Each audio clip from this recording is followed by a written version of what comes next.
I said 6 or 7 years ago on my old show, I said, he's not a leader, and just because he's a great talent doesn't mean he's a leader, and guys like playing with him.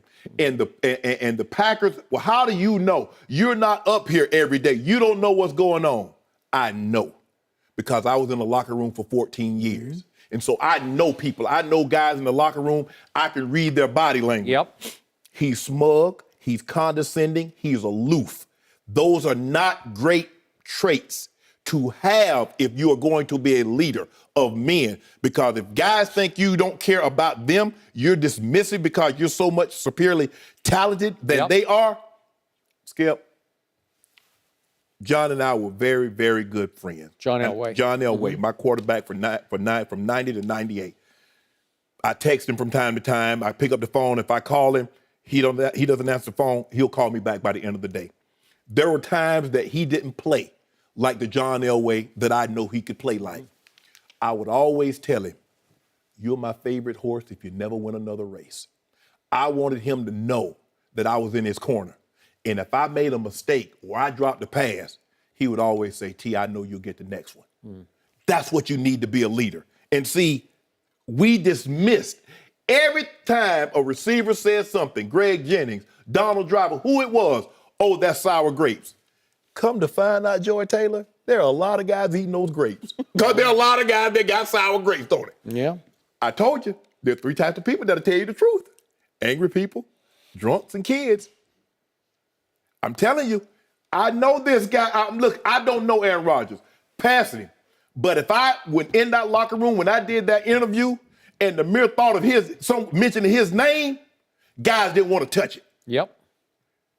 Go to any locker room. Go to Baltimore. Go to Denver. Don't ask the players because they're going to have to tell you the truth. No, John Elway is going to have to be politically correct. Rod Smith, guys that are known, going to ask the guys that people really don't know. What was Shannon like? Ask the equipment guy. Ask the trainers, what was he really like? Then and only then can you get a true interpretation of what a player is actually like. Skip, I knew it from day. I knew it when I went and did the interview in Green Bay, walking through that locker, walking through the hallways, talking to the guy. What year was it? How many years ago? It had to be 6 or 7. Okay, so he was at his height, yeah. Absolutely. Right. You know what? It might have not been that long ago. He might have just won the MVP. Okay. It might have been 5 years ago. But I know it, Skip. I know you know, Skip, it's just like when you're around reporters, you know reporters. You know the good ones, you know the bad ones, you know the ones you can trust. You know that. Being a player for 14 years, and I started at the bottom. So I wasn't always the guy in the locker room. So I had to mingle and mix and match with a lot of different guys. It wasn't always John Elway was my best friend or Steve Atwater was Steve was because, you know, he was a defensive back and we always talked. But I worked my way up. But I also knew, starting at the bottom, and all of a sudden now I'm the guy, I would always talk to the guys that weren't the guys because I never wanted them to think that I was better than they was, just because I was a better player. We're in this together. I wanted guys, if you want to ask me something, hey, ask me. I'm always willing to talk. But I'm not surprised. People I can't believe that's. Stop thinking what you see, the 2 hours you see a guy throwing the football, a guy tackling, a guy catching passes that you think you know him.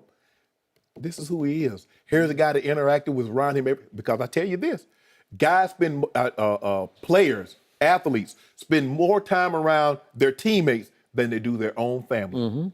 You can fool the media because you get up there in front of a press conference, you put the fake smile on and do the coach's spiel and all that. You can do the commercials. You can't fool them guys in the locker room.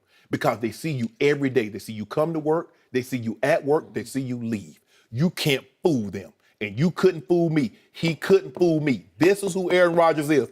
I'm not surprised that Jermichael Finley took this strong of a stance because I've heard it before from other guys that didn't say it publicly. And I knew it to be true.